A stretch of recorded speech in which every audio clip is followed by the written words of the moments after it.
Ugh. Tablets? Aisle 12, next to the single-use notebooks. Ugh.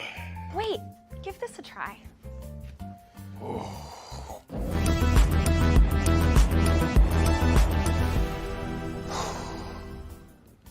This future? This future.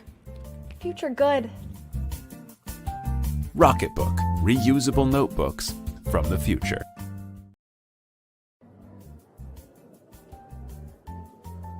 Ugh. Tablets? Aisle 12, next to the single-use notebooks. Ugh. Wait, give this a try.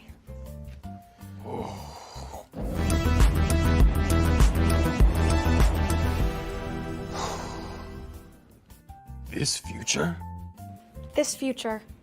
Future good. Rocketbook, reusable notebooks from the future. All right, welcome to the behind the scenes Q&A featuring some of the stars from that caveman video. I'm here with Peter, Emily, and Joe. Maybe you can just give a quick intro of like who you guys are, what you do at Rocketbook, and then we'll jump into some questions. So Peter, why don't we start with you as the caveman? Yeah, I'm Peter Ciaselli. I'm the Senior Brand and Customer Experience Manager here at Rocketbook, and recently a featured actor. Great, Emily? Hi, I'm Emily Sherman. I am Brand Community Manager here at Rocketbook. I do a lot of our internal employee communications, and I also double as a notebook salesperson. Awesome. And Joe? Hey, I'm Joe LeMay. I'm one of the co-founders here and CEO. Great. And Joe wasn't in this video, but he's been in plenty of TikToks and videos before for Rocketbook. So I just want to, talk to you guys a little bit about the process for this video, get kind of a behind the scenes look. Peter, you mentioned, you double now as a caveman. What was it like getting into character and getting into hair and makeup for that day? Well, I didn't know much about it beforehand. I was just told there was a part for me in the commercial, and then I was shown the costume I had to wear, and I probably spent a solid hour and a half in the makeup chair. I was a bit jealous that everyone else got to go into hair and makeup to look pretty, and they just said they're going to make me look as bad as possible. You still ended up looking pretty though, Peter. Thank you. That's nice. Yeah, I think everyone else was like classic, like just some blush, some different makeup stuff, and then you were like made to look 2 million years old. Yeah, they're like, how can we really accentuate the forehead? What did Rocketbook? Dry shampoo and hairspray involved in that, I remember. I know we had met a bunch of times, and there was a lot of plans leading up to shooting these videos. What was like your overall goal for when we were planning to shoot these? Yeah, well, we shot this video as a part of a series that were all like very short, not very product heavy. They were just all about like conveying our brand and getting, what we're all about out there, which I think is that, we take notebooks really seriously. We want to innovate and disrupt them, but we don't take ourselves too seriously. So we have a brand that conveys innovation and fun and a little bit of traditional with futurism as well. So and also it was our goal to like just have fun with this. We and to keep budget really modest. Like we've done other videos in the past, like the Pro video, which was a whole production with one professional actor and a whole crew.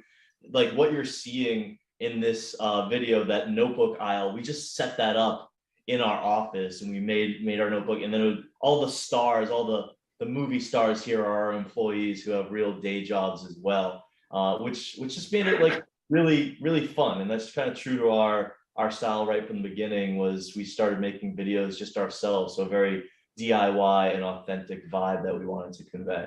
Yeah, you mentioned kind of that we set up the notebook aisle that you see in that video, like actually in our office, which people may not realize. They might think it's a real store. Peter and Emily, I know you guys were part of getting that set up, and it was a few weeks long process. Any funny stories from how that got set up and put together? Yeah, so Peter and myself and our manager, Michael, were kind of like tasked with building that wonderful display in the middle of our office. It really became like part of the ecosystem of our office. And it was honestly really sad to take down, not just because it was a lot of work to put up, but it just was like such a cool place. You could like in the middle of your office, you just walk through. We got so much content out of it too. It was awesome. But in some of the other videos, we had a mannequin that was part of one of the scenes. And I didn't know that it was going to be part of the scene. And I don't think Peter did either. So we came in one day, there were a bunch of boxes of like notebooks and composition books and just things to kind of make it look very authentic. And I remember cutting open a box and there was just like a dismembered hand in the box. And I'm like, what could this possibly be? Like, I'm expecting spiral notebooks and things. And so that was kind of fun. Peter and I got to put that together. Now the mannequin has a name and he's now our like fixture and our memento of that time in the office. But like all the signage, the logos, everything, that was all homemade and homegrown. So we really tried to make it look as real as we could. Yeah, and it looked great. I don't know if we have any like behind the scenes pictures to share with that, but it's pretty awesome because you can just see like notebook aisle pan over 10 feet to the side. And that's good. Yeah, the mannequin was for another video, not part of the series, but Joe, that you were involved in, where we almost had you fall from the ceiling through a desk, and then we decided, we decided I would definitely get hurt. I'm not the stunt man that's tough enough. And that mannequin was great. It lived like by the door when we walked in for a while, and it would surprise me every time. I thought it was like a real person. It would like shock me. Yeah, I definitely got scared multiple times. I think we have it set up at a window now, so people outside will get scared walking by. Emily, you were in all three of these videos that we're calling like rewriting notebook history. How did because your character was named Debbie, is that right? Yes, I was. Did your approach to the character change throughout the videos, or to the different characters you were like kind of up against? Yeah, so it was pretty much like I had the easiest job where I was able to kind of just like take the same character and just kind of like morph it a little bit to match whoever was like my counterpart. So we had the caveman where I had to speak in like a little bit of grunting and like. We don't want to spoil who the next characters are, by the way. That's a secret. People are gonna guess at the end of this video. You can comment on the poll, and people will be able to enter to win a prize, and the answer will be announced in the next video. So it seemed like you were about to spoil. I was. Perfect. It's a perfect cliffhanger, though. Let me rephrase. Okay, perfect. So my job was a little easier because I had three counterparts, and I was able to just kind of morph my character to show like, or to interact with them in a way that was appropriate.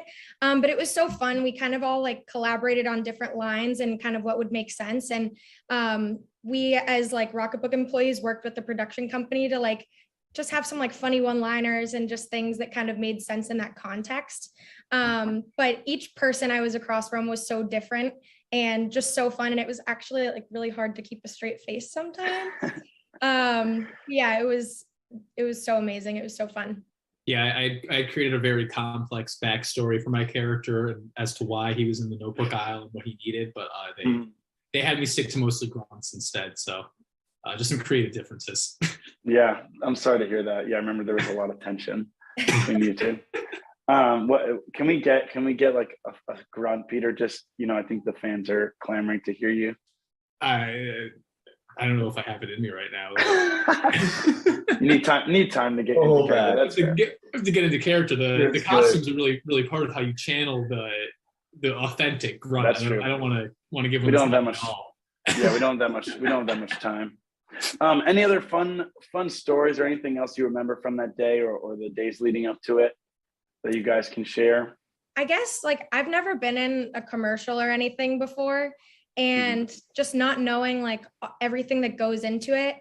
In that last scene, Peter and I had to hug, and we had to hold that for so uncomfortably long every time. And we were like shaking, like hoping they didn't see us shaking, laughing, because we were like, oh my God, we have to hug for like 45 seconds just to get a shot. So that was really fun. And Peter and I work like closely, but not that close on a normal day. But I remember that being really funny. Yeah, I also have no formal acting experience, but I've been lucky enough to work a lot with Joe and also Jake, our other co-founder. Mhm. They're like very natural in front of the camera, and always just pretty easy to draw off of. So just kind of like having the experience working with them for all these like silly ads that we've done over the years has just been always a great time. And I feel like every time we do it's a little bit more absurd, but it's always like Joe said, it's always so fun. It's always just like even better when it's all your coworkers together. Yeah, Yeah. Really, you guys are naturals. I appreciate it. But it's a great continuation of like how we started as a company. You know, back in the day, it was literally just like me and Jake and a camera in the morning, and then in the afternoon we'd have to like figure out how to go make product, right? So the same people like building the company are the face of it. And the same thing, right? Like our customers are interacting with you over email or whatnot, and they're seeing you in a video as well, right? So it's, you know, the people in our videos are very much the people in our company. And I think that just, I don't know if people can tell literally, but I think that they feel there's something authentic about it. I think that's a really nice sentiment to end on. I just want to thank you all for joining. Anyone watching, thank you for joining. As a reminder, there's a poll that you can answer as to who's going to be the character in the next video. That'll be coming out next Wednesday. We'll announce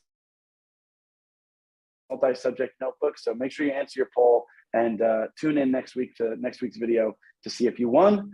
And as for that, that's been the behind the scenes for the caveman video of rewriting notebook history. Peter, Emily, and Joe, thanks for joining. And we'll see you next Wednesday. All right, see you everyone. Thank you. Thanks. Yeah.